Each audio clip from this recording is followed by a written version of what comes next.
जनता के साथ विश्वासघात कर रही है महागठबंधन की हेमंत सरकार। अनुराग ठाकुर, सांसद सह पूर्व केंद्रीय मंत्री। भाजपा के परिवर्तन यात्रा के तहत सोमवार को विश्रामपुर विधानसभा के उंटारी रोड में विशाल जनसभा की गई। कार्यक्रम के मुख्य अतिथि पूर्व केंद्रीय मंत्री सह सांसद अनुराग ठाकुर, पलामू सांसद बीटी राम, विधायक रामचंद्र चंद्रवंशी मुख्य रूप से शामिल हुए। सभा को संबोधित करते हुए पूर्व केंद्रीय मंत्री सह सांसद अनुराग ठाकुर ने कहा कि यात्रा का मुख्य उद्देश्य झारखंड में महागठबंधन सरकार के भ्रष्टाचार और कुशासन को उजागर करना है। महागठबंधन की सरकार द्वारा झारखंड में किए गए नुकसान को उजागर करना और राज्य को इन पार्टियों के कब्जे से मुक्त कराना है। श्री ठाकुर ने कहा कि हेमंत सरकार के भ्रष्टाचार और कुशासन के कारण झारखंड का विकास रुक गया है, जबकि राज्य खनिज संपदाओं से भरा हुआ है और इसमें अपार संभावनाएं हैं। उन्होंने यह भी कहा कि हेमंत सरकार में भ्रष्टाचार इतना व्याप्त हो चुका है कि आम नागरिकों को छोटे छोटे कामों के लिए महीनों तक सरकारी दफ्तरों के चक्कर काटने पड़ते हैं, लेकिन भ्रष्टाचार की वजह से जनता की सुनवाई नहीं हो रही है। उन्होंने हेमंत सरकार पर जमकर निशाना साधा और कहा कि इस स्थिति से निपटने के लिए सत्ता परिवर्तन जरूरी है, जहां से झारखंड के विकास की नई दिशा तय की जाएगी। झारखंड में कानून व्यवस्था पूरी तरह से चरमरा हुई है, लेकिन यहाँ की सरकार गहरी नींद में सोई हुई है। जल जंगल व जमीन को लूटने का काम हेमंत सरकार कर रही है। केंद्र की जल जीवन मिशन योजना में करोड़ों रुपए का घोटाला हेमंत सरकार ने किया है। मुख्यमंत्री के नेतृत्व में लव जिहाद व लैंड जिहाद का खेल निरंतर जारी है। महागठबंधन की सरकार जनता के साथ विश्वासघात कर रही है। ऐसी निकम्मी सरकार को सत्ता से उखाड़ फेंकने की जरूरत है। आगे बढ़ेगा, छोटा राज्य होगा, संसाधन अपने हैं, बहुत आगे बढ़ेगा। लेकिन जिस तरह से शिबू सोरेन जी से लेके हेमंत सोरेन जी ने इस राज्य को लूटने की गाथा लिखी है, हमारे पास अब इस राज्य को बचाने के सिवा कोई और तरीका नहीं। साथियों, भारतीय जनता पार्टी ने झारखंड राज्य बनाया भी था।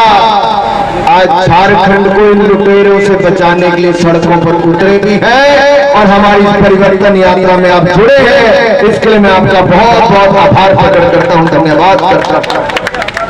साथियों,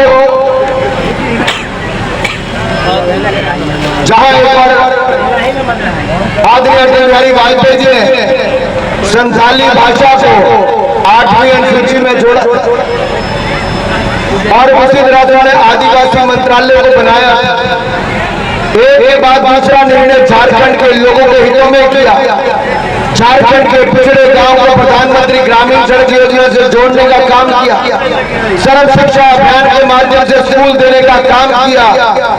और यही नहीं, अब मोदी जी ने आगे पिछले कुछ सालों में जितना कांग्रेस ने 10 साल में दिया था, उससे 16 गुना ज्यादा नरेंद्र मोदी ने झारखंड को दिया है। मेरे भाई और बहनों, यही नहीं, 25 मई 2018 को प्रधानमंत्री मोदी जी ने कहा था कि मैं ही पुनर्निर्माण की आधारशिला रख रहा हूं और मैं ही इसका उद्घाटन कर। सत्ता में बदलाव के लिए नहीं है, बल्कि ये परिवर्तन यात्रा पूरी की पूरी व्यवस्था में आमूल परिवर्तन लाने के लिए। और ये आमूल परिवर्तन लाना क्यों जरूरी है?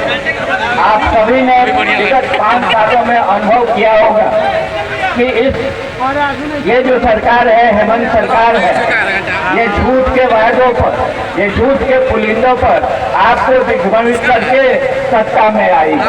और सत्ता में आने के बाद इसने किसी भी वायदे को पूरा नहीं किया, चाहे वो नौजवानों के समक्ष किया गया वायदा हो, चाहे बुजुर्गों के समक्ष किया गया वायदा हो, चाहे माताओं बहनों के लिए किया गया वायदा, चाहे रोजगार के संबंध में किया गया वायदा हो, किसी भी वायदे को इसने कार्यान्वित करने का काम नहीं किया।